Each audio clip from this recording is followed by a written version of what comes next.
To begin, we are going to be starting with our running stitch. Now, running stitch is super easy. All we are going to be doing is pulling our needle up and then pushing it back down again to create a single stitch and repeating it. So bring your needle up at the very beginning of your blue running stitch line. Now make sure you tie a knot at the back so it's secure.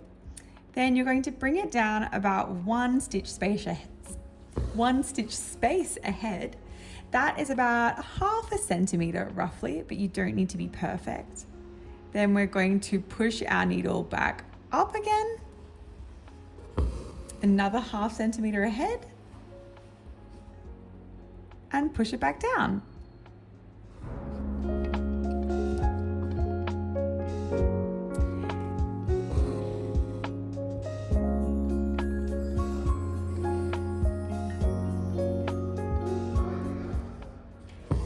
Pull it back up again,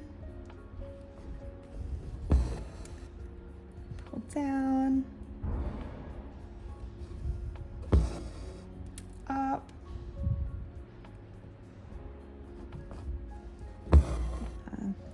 and finally up and down again to finish your piece. Now you've done your first row of running stitch. Now, because we're using a hoop, running stitch is usually easiest to go up and then pull your needle all the way through down and then back up again. However, if you were stitching without a hoop, or if there is enough give in your piece, it can often be easier with running stitch to actually push through multiple parts of the fabric just like this at the same time whilst you're doing it.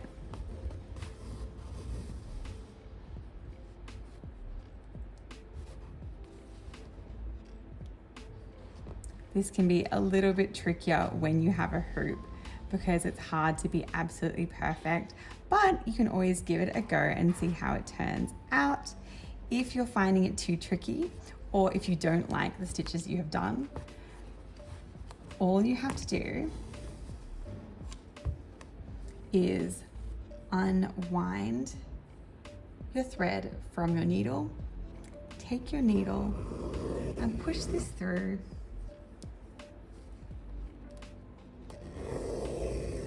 And then you can try again. Once you have that, you will have nailed running stitch.